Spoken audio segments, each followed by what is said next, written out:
PTSD awareness is the theme for today's podcast. This is Chris Jones. It's going to be a joint podcast with my friend from the Rochester, New York area, Nick Koziel, and his podcast is called That Sounds Terrific, and it really will today. The guest is Sonia Ward, and she is the founder of an organization that trains service dogs for veterans and first responders. It's called EB Semper Training. Now, this joint podcast was recorded live at a training facility in Schenectady, New York. It features two veterans who have graduated from the service dog training program and also features actual training. Let's get on now with the Bo Knows Who is Changing the World. Thank you, ladies, for being here on our joint effort between Chris Jones and I, Nick Koziel, and That Sounds Terrific. We're super excited to be here. I have Sonia, Christina, and Gina. And Ollie is underneath the table. This is a first for me, and that sounds terrific to be, first of all, recording in person and doing a collaborative project with Chris Jones. So thanks for Nick, it's such a pleasure to be here, and I'm glad you asked me to do this. And we just witnessed some dog training that was pretty awesome. Thank you. Because we still need some dog training. Well, that's why we're here, to talk more about Ollie and how this came about. Sonia, why don't you just start off by telling us a little bit about yourself and a little bit about this training program and why you're doing it. Okay. My name is Sonia Ward. I am the founder of EB Semper Training. I started training dogs when we got our puppy, Lucky, and we started training her in puppy class in 2015. And then I volunteered with an organization to train veterans with PTSD to train their dogs as PTSD service dogs. That is how I got started. I ended up volunteering to train, to organize events, to do outreach and fundraising. And that's really the start of my experience with veterans as well as dog training. Now, I left the organization in December of 2018, and I thought that was going to be it. I thought that I would focus on my hobby, which is photography. And then veterans came to me and said, "We loved how you're training. Would you be able to help me?" And I said, "Well, I'm not official anymore, but I can help you on the side." More and more veterans came. The community was fantastic, very supportive. And so I decided I might as well make it official and start my own organization, and that is how EB Semper Training was founded in January of 2020. So relatively new. Very new. We had one in-person fundraiser, which was in February. It was a trivia night. We had fantastic success with it, and then COVID shut everything down, including our training facility. So I used 2020 as in outreach, networking, and that is how we were able to now have two locations that were given to us in kind, donations to be able to train out of. Ray Legier with the Schenectady Armory Center, where we are now, allowed us to train here several times a week. And then the American Legion, I got connected with them through Penny Legier, who's the founder of Arts for Vets. And I connected with her, and then she connected me with the American Legion. Joseph East, the logo post in Albany, and we are training there once a week as well. Okay. Awesome. So you've got two veterans here with us today. Why don't you guys take a chance to introduce yourselves and tell us a little bit about your experience. My name is Gina Dollery. I was in the State Guard, which is a volunteer state defense force for New York. We do natural disaster relief, humanitarian efforts, any emergency response that the state may have. I was on Hurricane Sandy back in 2012, doing a humanitarian effort, and I had realized that my personality had started to change a little bit when I had came home off of that, and I had a couple of other events that had surrounded my PTSD, and I learned what PTSD was through my personality changes, and I ended up on a road that I never thought I'd be on.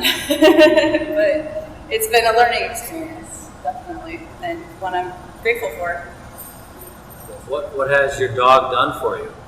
She does buffering for me in crowds. She provides security for me at night. I'm not too comfortable being alone in the evening hours and after hours of coming home, especially if I've been out, to come home to an empty house. So she provides some clearance for me in the house just to make sure that nobody's done something they weren't supposed to. She also provides panic and anxiety flare-ups for me. She can alert me, or I alert her that, I'm starting to mess with my fingers and self-harm. She alerts me and comes up and distracts me from that behavior, interrupts it. So she's just been amazing because medications can't provide that kind of thing. So it's a definite different element to therapy and to PTSD that I just am forever grateful for. Well, thank you for your service. Thank you. First of Appreciate all, it. we should have started that. Yeah, I know we should have. Let me do a sincere thank Yeah. you for your service. Thank you. Yeah, thank you. Thank you. Appreciate it. And just to go off some of the things you were saying, I mean, it's great to have a more natural way to deal with any kind of thing that's ailing you. And I love Holly already. I've only been here for a couple minutes, and I'm like, oh, She's man. quite the showstopper. Right? So, Hello, Ollie. Hello. Aren't you friend? would you like to share a little bit? Yeah, I am Christine. I'm an Air Force veteran. I was medically retired in 2017. I suffered some major visible and non-visible injuries. As a result, I named a service dog. So the first training program I had gone through wasn't successful, unfortunately. So I found myself with a new dog, and I contacted Sonia, who I remembered from before, and she helped me out immediately and told me that she just started this organization. So pretty much since then, we did my training. It went really great. We did the public training, the canine good citizen training, the urban training. And It was graduated fabulous. full honors. Yeah. I had my daughter there. One of my best friends went through the program with me, Blair. We both graduated at the same time. So it was a really good experience. The dog has really helped my quality of life. Before, I would never really go out in public alone. I didn't want to go even to the grocery store. I just had a lot of avoidance things. So now, Pepper creates a buffer for me. It helps to calm me. We traveled all over places that I didn't think I would go. But on an airplane, she goes to my medical appointments, even procedures and stuff like that. She's just been awesome. Right now, I'm trying to hone in on her waking me up from nightmares, because that's a big problem that I have. So we're working on that, but it's been a life changer. I'm really grateful to Sonia. I mean, when I heard what Sonia was doing, I definitely, wanted to come out and talk to her and get the word out first. And again, I mean, you were asking you to be brave one more time. We asked you to serve our country and be brave there, and now we're asking you to be brave and share your personal stories. And Chris and I both really appreciate you both on so many levels, and you too, Sonia. How do people find you? I know how they initially found you. Yes. But how can you be found? So we have a website. It's https //ebsempertraining.org. That is IBISEMPER training.org. We are also on Facebook at EB Semper Training 1. Our Instagram is at EB_Semper_training. We are not on Twitter yet, but that's probably going to come. But so those are 3 ways you can find us. We'll put that in the show notes for sure too. Right, and then so far it's been word of mouth. I have gotten several calls since we did a press release for our first annual PTSD and Service Dog Awareness Ride. We are also in the finishing process of putting together a cookbook The cookbook has recipes. We have 76 pages of recipes that were put together by our teams, by the people I work with, partner organizations, friends, and family. We will be selling that hopefully at the ride, which is August 28th. It's starting at, registration is at 10 a.m. Kickstart is at noon at Brunswick Harley-Davidson in Troy. We will have about an hour ride, and we'll end at Brunswick Barbecue and Brew. Motorcycle ride. Yes, motorcycle ride, yes, yes. Nice. And if you don't ride, you can still join us. Join us at Brunswick Barbecue and Brew for entertainment, the raffle that we have there, and some good food. And support a good cause. Oh, most definitely. This is obviously a passion Yes. for you, and you realize that it must feel good to wake up every day and know that you're doing that. And I'm sorry, the names are escaping me. Christina. Christina, you must feel good when you wake up in the morning knowing that you have Sonia to talk to if you need to, and you have the dog to help you. Yeah, she's been a lot more than a trainer. She's been like a mentor, a friend. We're basically like family again. She's Auntie Sonia to my daughter. She's just an amazing person. I enjoy now myself, my daughter Lily, and my dog Pepper will go sometimes to help temperament test dogs, different shelters, to make sure that their dogs are good with kids and other animals before we try to place them. So it's been kind of nice to be able to give back and do things that I used to enjoy before I was limited. Wow. Yeah, and that is how EV Semper Training is different from other organizations. We don't breed dogs. We don't train the dogs and then hand them over, because part of PTSD has to do with anxiety Yes. and isolation, depression.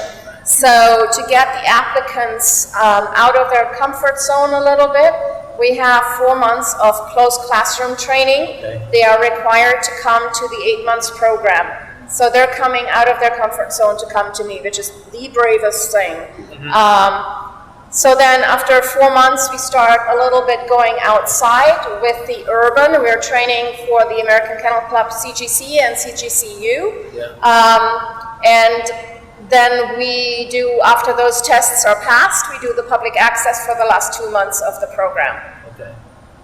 So you mentioned you don't breed the dogs. Correct. So how do you get the dogs? Where do they come from? Yes. So we train the veterans and the first responders with PTSD, which is the demographic that I train, to train their dogs. So they can own a dog. I will temperament test their pet dog. If the dog qualifies, we can start training with that dog immediately. If they don't have a dog or their dog does not qualify, I will go to a shelter, which is the Lucky Puppy Rescue in Argyle, and I will meet other dogs there that qualify depending on the need of the applicant, and then temperament test the dogs to get a variety and somewhat of a selection of dogs for them to look at. I will ask that the whole family comes, if they have another dog or pet, to bring that pet. And then if they sync, if everything, works out, they can take that dog home right then and there. I will pick up the adoption fee and I pay for the training, so there's absolutely no cost to the applicants. And within a week, we start training. So you're saving, other dogs too from shelters, Yes. and that's Yeah. just amazing. Thank you. Awesome. Wow, that's a good way to go. So the applicant has the dog pretty much from day one? Yes, yes. As soon as they meet the dog, if everything works out, if the dog is agreeable to the person or the family, and the family likes the dog, they get to take the dog home right then and there. So the dog gets used to the family and, Yes. the applicant, of course, Yes, before the training starts. correct. So it would be difficult to train day one, I think, wouldn't it? Or would it? You could, but it wouldn't be as Effective. effective, right? Because you want the dog to realize that this is my new home, this is my new So it's owner. an To acclimation. kind of, yes, to give them time to acclimate to each other. I usually give it about a week and a half at the most, and then we start training right off there. I can add to that. Actually, Ollie was adopted from a shelter in December, and then I hadn't even known about Sonia yet. And then a friend of mine reached out to me because she knew that I was searching for a service dog provider. And I just adopted Ollie, so I was really scared to call when I had just gotten the dog. The dog's trying to get to know me, and that's exactly what she said. She goes, "This is great because you get a couple months to get to know each other and bond." And she goes, "I'll come out, I'll temperament test it with Ollie, and then we'll go from there." And it was a perfect fit all the way around. All three of us bonded over Ollie. It was great. So Ollie reached your emotions and mind. Absolutely. I actually saw her on Facebook, and I said, "That's my dog." And I went to the shelter, and I had watched her movements and how she was in tune with other people and with me and who she was going to go to, because I brought a friend of mine as well. And I said, "Well, the dog goes to you. Obviously, she's not going to be my dog." So luckily, Ollie came right out. She came to me, and then she had gone around to the room, and she was in tune with everything. And the girl asked me, she goes, "Well, how do you know?" And I said, "The dog's just going to be able to read what I want it to do, and I'm going to give it a few commands, just basic commands, and see if she'll go in," and how trainable she was. And she picked right up on it. So she's been awesome from day one. Yeah. And improving every day. Was that the same thing with Pepper, kind of, or how did that work? I had gotten Pepper from a mutual friend that was in Texas. So I brought her home with me. Australian Shepherd, which is a very smart breed, very docile dog. And I wasn't even considering training her. And then I said to Sonia, I said, "Oh, maybe I can train her to be my service dog. Would you help me?" Yeah. She was already starting this thing, and it was kind of amazing because a lot of people that I've met through different wounded warrior organizations are waiting a year, if not longer, 2 years, 3 years to even get a dog or get the application process or start training. And I've introduced a few veterans to Sonia who started training and gotten a dog within a week or two. So she's very, very, very on top of everything. She's very organized. She's just she's like a superwoman. Yeah, absolutely. It makes She really is. So it's impressive. It's awesome. If you research, usually a fully trained service dog is anywhere between $20,000 to $40,000. Right. If you are a veteran on a fixed income, you can afford that. Also, if you are contacting most dog training organizations that train dogs for you, there's between a 2 and 3 year waiting period. And so if you have PTSD, and I have this bracelet that says 22 a day, which means usually you have 22 veterans a day commit suicide. We have to do something about this. So I said, I don't want veterans or first responders because of COVID to wait that long. It's just irresponsible. So I commend any dog training programs because we all need help. And any help is better than no help. So thank you for anyone that does dog training. However, for me personally, it was important to help veterans and first responders as immediate as I could. So if I have a person reach out, I try to get back to them within a 24-hour period. I will then send them information to, if they haven't filled out my application online, to send them to my website, fill out the application, and we will go from there. If they have a dog, then I will meet them to temperament test the dog. If they don't have a dog, I have to do a home visit, so I will make that scheduled. And then once the home visit, sometimes the same day, I have had a home visit, and then both the applicant and I went to the shelter to pick up the dog. What kind of percentage on the temperament test have there been times when it hasn't worked? In the previous organization that I worked through, there have been some times that it hasn't worked. With me, I usually have certain things that I look for when I temperament test dogs. So any of the dogs that I have looked at, there has been one applicant that decided, okay, I want to wait with the program, Sure. but it wasn't because that was the dog. It was just because of the personal situation. Right. So we really haven't had any washouts. That's great. Yeah. That's great. How many? I don't want to use the word clients. That's the wrong thing. But how many people are veterans or first responders are you helping? Well, because it is an 8-month program and because we're fairly new, the number is still low. Right. I am currently having about 6 or 7 teams, yeah. So, yes, yeah. Thank you.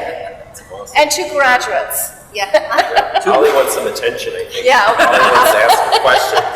It's great. Can we ask Ollie a question? Yeah, sure. Actually, I can answer for her. When she just jumped up on my chest, just on the video, that's one of her tasks that she provides for me. If she sensed that my anxiety level's going up, she applies the deep pressure for me on the chest to kind of prevent that from happening. So that's one of the things that she's trained for that we did. And the command for that sometimes is to just go up, and I'll tell her, and I'll tap on my chest and say up, and she'll come up to me. I've been under quite a bit of stress these past couple of days, and I think she's noticing that my levels have been changing, and she just automatically sensed that, which is That's awesome. great. Just responding to the training. Yeah, we're seeing it live in action. Yeah, actually. Yeah. So, Sonia, I know there's a lot of different ways that other people can assist your organization, from fundraising for the bike event and things like that. But what are some ways that you really critically need right now? Like what kind of services that help you? So the way we get our funding is through fundraisers, donations, and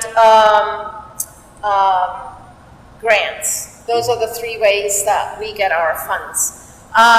We do fundraisers throughout the year. You can check us out online, both on the website and Facebook has an events page that you can go to. It shows all the fundraisers that we do. You can participate with that. Checks are always welcome. You can mail them to us.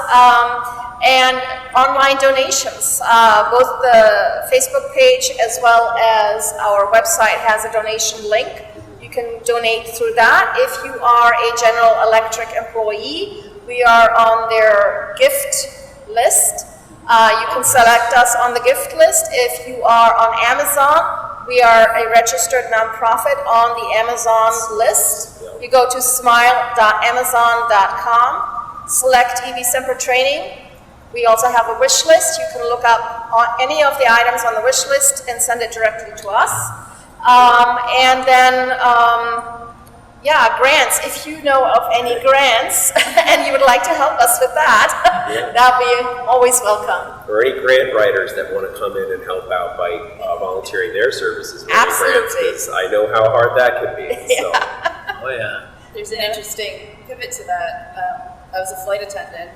I've been on the ground for about a year now with the PTSD stuff, and Sonia and I had started talking, and I'm actually taking a grade writing class now. So it's opened up, when you say it opens up a lot of doors and opportunity, it can definitely shift how you look at and view your situation. And I've met some phenomenal friends that I never would have met through this, and I think we all bring a unique situation to the table, but it's an understanding that nobody else has with us, that we can reach out, and it's almost like a peer group that we have, and we wouldn't have it without Sonia and the service dog training, so it's amazing. So I'm a person that when I see a need, I try to take action. That is how I was raised.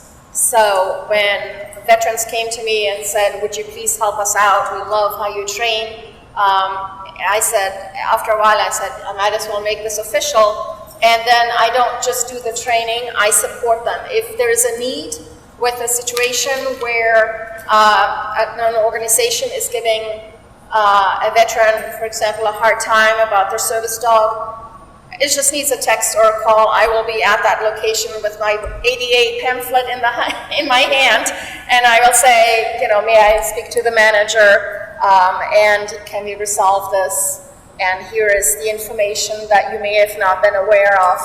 And I will advocate not only for my veterans and first responders, but for anyone with PTSD and service dogs, because there's a lot of education that still needs to happen. And there's a lot of unawareness, misconceptions. I have had one person tell me, well, there is no such thing as a service dog other than a seeing eye dog. And I said, that is not correct. There's epilepsy, there's PTSD. Yes, there's a service dog for the deaf and the sight service dogs. There's a number, an array of different service dogs that are out there. Yeah, I mean, Sonia, you bring so many people together, like in so many different ways. You brought Chris and I together. I mean, when I first spoke with you on the phone, I was just like, we gotta get in front of this and like, you know, really just tell everybody about all the things that you do, because you're sort of that, like, you know, kind of gift from God kind of thing. Don't go that far. No, I started my show. Well, to the veterans, I think it would be. Yeah. Absolutely. I could actually say, when I started researching and my own path of where I was going to be going, I had met somebody out there who was training, and I just realized that I wanted to be able to have my dog, and that was one of the things that I wasn't going to be able to do possibly. So reaching out and just finding that resource, because you think that there's only certain resources out there that are willing to step up to the plate and help out, and it's amazing where they come from, and least expected places sometimes. Yeah. That's what I mean. I mean, I started my show because I wanted to find people like you that were making a great impact in the community, you know, and not doing it to be noticed, really. You're uplifting your organization and these women and veterans for what, you know, they're doing and trying to do in their lives, and to thank them, really, for what the sacrifices that they made. Yes. So, I mean, I really do applaud you, and I really mean that when I say, like, I feel like you are, like, one of those people that are just a gift from God. I mean, how many people will be going to a store with paperwork to say, this is why this dog is allowed in your store, you know, like at all hours of the day or night? Not many. And so Because a lot of business owners don't want pets or dogs in their store Yeah. of any kind. And it's educating, right? Yes. Education. They don't know what they don't know. They unfortunately, there are people that try to take advantage of the system. And, you know, I know of people in situations that I have been in where, like, this is a service dog, and it's clear that it wasn't. And, you know, that's a shame, because that harms things like this that are, you know, really necessary. So thank you, you know, again. Thank you, but I honestly, it's not me that needs the attention as much as, you know, my teams are the bravest people I know, and it makes me humble to be allowed to work with them, to get their trust, and to see the changes that happen with the training, with the people as well as with the dogs. So that makes it all worth for me, is to see the end result. And that is why I do what I do. It's not for recognition, it's not for praise, it's to change and make their lives better. Well, you need that conduit. You need that highway. You need that transportation device to kind of get them to that level. And that's what I think you are. And, you know, it's great that, you know, you don't want to be recognized, but you also should be, right? Because it's bringing notice to your organization and notice to the. We're creating awareness. We want you. That's why we're here. Yes. And we're going to help push it because it needs. I had another question regarding the dogs. I mean, do you take on people that already have a service dog that is maybe misbehaving or some such way, or at least to further, I guess, you know, like, do you come on like in the middle of something? That hasn't come across. In the future, it may happen that way, but I have not had that happen really. Okay, I mean, with Christina, the dog was trained previously, and there are just different aspects of what Christina was looking for. So we added to the training. Okay. It wasn't really changing the training that the dog already All had. right, I was just thinking there might be some questions on that out Yep. there somewhere. Yeah. There absolutely could, and I can add to this, is one of the things that they say is you can train your own service dog. but there are elements that you just don't understand. I had an emotional support dog before having Ollie as a service dog, and I had thought about doing that, but I just felt so far out of my element. I knew what my diagnosis was, I knew what I needed, but I just didn't know how to connect that path. Right. So it's phenomenal. I'm sure if somebody started their own path and then got hung up, it's nice to have the resources that are out there. The actual service dog trainers, but you absolutely can.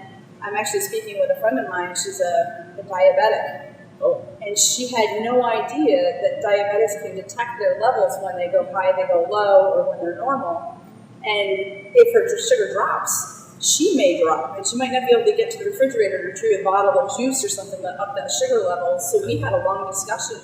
But I don't think I would have ever had that discussion. I've known this girl my whole life. But with Ollie, she sees her on Facebook, she's interested, and now we could share our personal paths with our struggles. So it might not always be a mental health struggle, it could be a physical struggle, and then there's that gap or that bridge that these dogs bring to awareness. Very well articulated. Thank you. Very well. Yeah, it's amazing what dogs are able to detect. Like I know they're training some dogs about cancer and like detecting like diseases and things like that. So when you have someone that's interested in your services and they're going through the form and everything, it's all custom to the person. Is that what I'm understanding? So, if a person is interested in the program, they would go to the website, fill out the application. That is the first step. After that, I get notified, I look at the application, and then I get back to the people that respond to me. And there are some additional forms that I'm required to have for legal purposes. So if there's a veteran, I would need a copy of the DD-214. Some VAs also have a form that you can download. I will accept those as well. For military service, for first responder, I need some verification that they indeed have been a first responder. And then, like I said, we start with the training if, everything else works out. Now, I lost my train of thought, I'm sorry. No, it's okay. We're talking about, individuals that are coming to you that might have all sorts of different issues, and is the program kind of catered to them. So yes, so we have, like I said, we train according to the American Kennel Club CGC, CGCU, and then the public access test. What I haven't mentioned so far is that we also do individual task training according to the individual's disability. So if someone has panic attacks, how does that manifest in the applicant? And each applicant, it may be very different manifestation of what the symptoms look like for their anxiety. So we will have that conversation right off the bat. We will train toward that. If they have nightmares, we will train for the dog to wake up someone from a nightmare, which means that the dog will have to be sleeping with them in the room to be aware of that. And if that is the case, then we would train them, for example, for nightmares, to jump up on the person's body, to give them the weight, start licking their face to get them to wake up out of the nightmare. And that is how you would interrupt that nightmare to come out of it.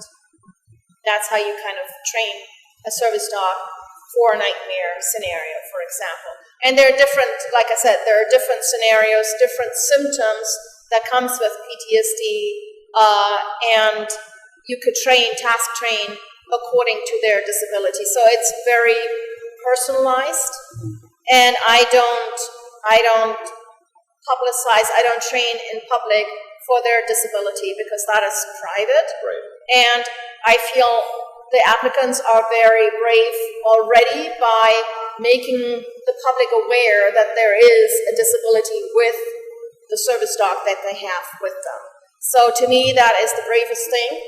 And I applaud them every day that they come for training to make that public out in the open with their service dog. But their disability is their own personal part, so I don't publicize. I just thought it was important to bring that fact out, that there is like these individualized trainings as well. Absolutely. For specific parts of the PTSD or and that is again where outreach and education comes in, because the public is not, I hear a lot, you train therapy dogs. I'm like, no. So a service dog is different from a therapy dog, is different from a emotional support animal. Emotional support animal could be any animal. A service animal is either going to be a dog or a miniature horse. Those are the two animals that qualify as a service animal. Therapy dog. A therapy dog is a dog. But a therapy dog is there for everyone other than the handler. A therapy dog you will see in schools during test times. You will see them in hospitals. You will see them in elderly homes, in court. If there's a victim that testifies, they will be right in the box with the victim to calm them. That is what a therapy dog does. They do service for everyone other than the handler. Emotional support and service dogs, they do the service only for the handler, no one else. That's why when you see a dog with the vest, try to read the vest first. If it says do not talk, do not touch, it is because they are working. If they're out in the public with the vest on, they are working. If you want to pet a dog, always ask before you run up to any dog. And that is service dog or regardless of any dog, always ask the handler first before you can pet any dog. And that we train for that in class because I want my veterans to feel comfortable if someone comes up to them to say yes or no. And then what does that look like?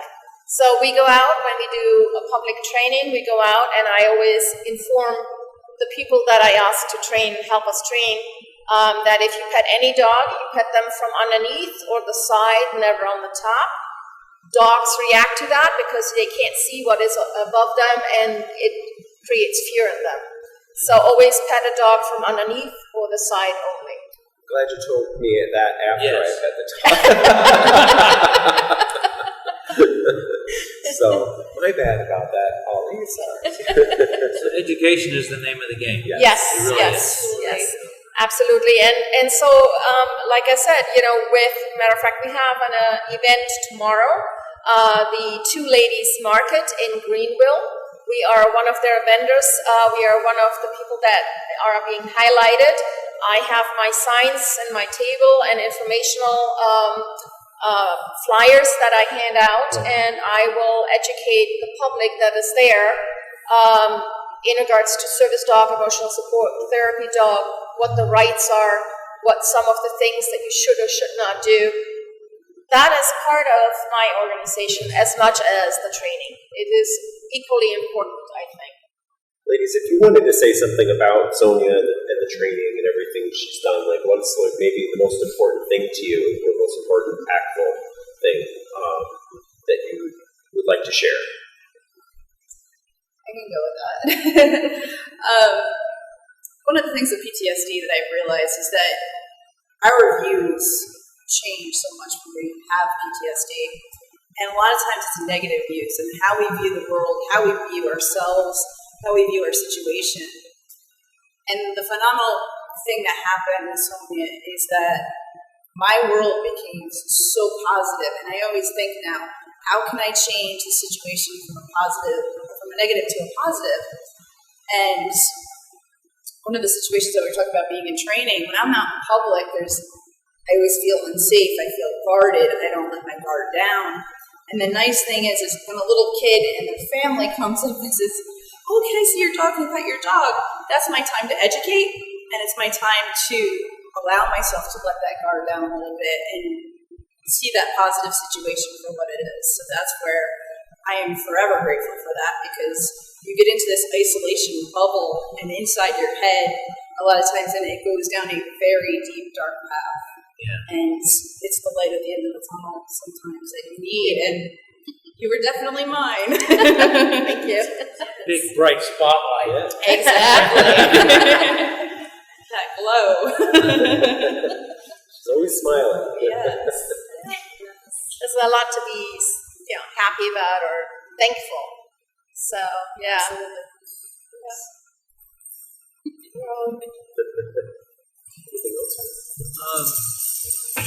Did you have anything you wanted to share?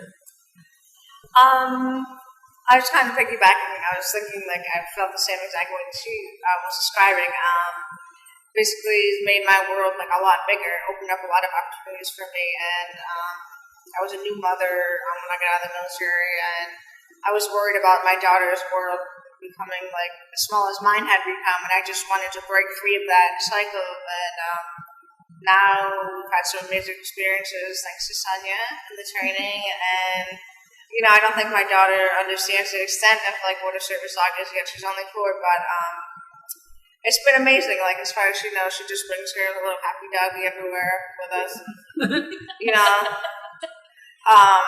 But yeah, it's been awesome. It's been a good experience. We haven't had anything bad happen. It's just definitely opened things up a lot more. So yeah, now my daughter can have the life she deserves. You too. Yeah, exactly. Yeah, Christina's actually, I am so proud of her.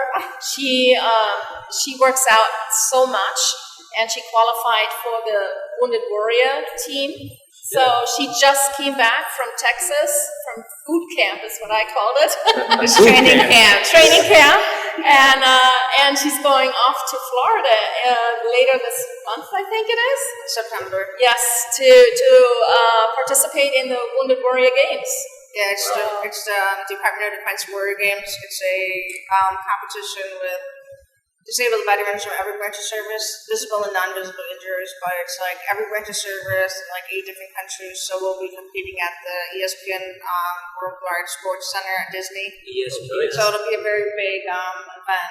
I actually went in 2019 also, so this is my 2nd year qualifying. So representing the Air Force. So it's a really awesome experience.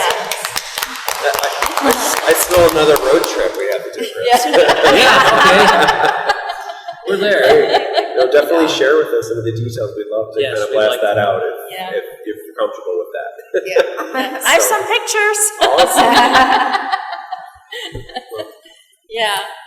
So, I mean, I like I said, I am so proud of my teams, everything that they have been able to do, and I am their biggest cheerleader if I can. Unfortunately, I wasn't able to go to Texas or Florida. Cry.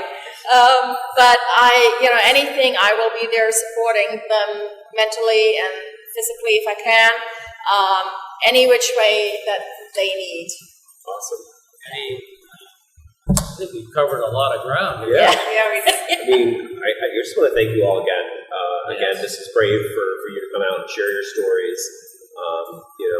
And I think you're brave every day to come out and just, battle the education part of the community and trying to get funds. So thank you, ladies, for all that you do, for us as a community and for other veterans. And that's a ditto. My father was 20 years Air Force.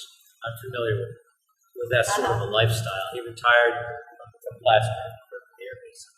My dad was stationed there too. Was he at Plattsburgh? In the Air Force, yeah. Oh, yeah. He was kind of lucky. He got Puerto Rico, California, and Plattsburgh. So. Now we have that in common. Right? Yeah. Yeah, that's where I grew up, so I saw a lot of that. I was actually in Turkey when I was 10. That was different. Well, thank you, ladies, for everything. Thank you. Everything you have done. Everything that I hope your lives are moving forward in a positive direction. Absolutely. Thank you. Don't forget to come to the motorcycle ride. Tell us about that again. Yeah, please do. Let's end on that. I think Yes, so again, the motorcycle ride is for anyone that would like to come and support a great cause. The benefits, the funding goes directly back into the program. We cover the training, we cover the dog adoption fees, and any supplies that we need for the training program. That is what the funding goes to. So if you can, August 28th, that is Saturday, registration for the motorcycles is from 10 to noon. Noon is kickstart. We end at Brunswick Barbecue and Brew. Both locations are in Troy, New York. And the riders are $20, passengers are $10. We will again have lunch at Brunswick Barbecue and Brew, entertainment, raffles, vendors, you name it, possibly dogs. Oh, yeah, that's the whole thing. So come and join us, support a great cause, support the local heroes of your community.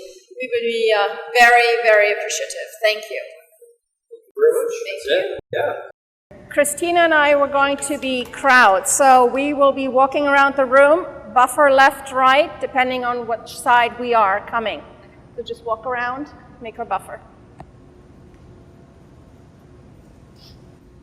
All right, good job. Put her back in a sit, please. Christina's going to be your friendly stranger, so she's going to come up, talk to you. I would like Ollie next to you. So you move, get her next to you. No. Facing us. There you go. Yeah. There you go. Perfect. Back in a sit. Christina is coming to you. She's sitting.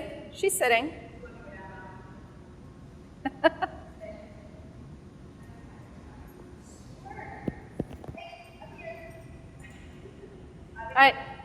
If she gets up, Christina, walk away, come back when she's back in the sit. Stay.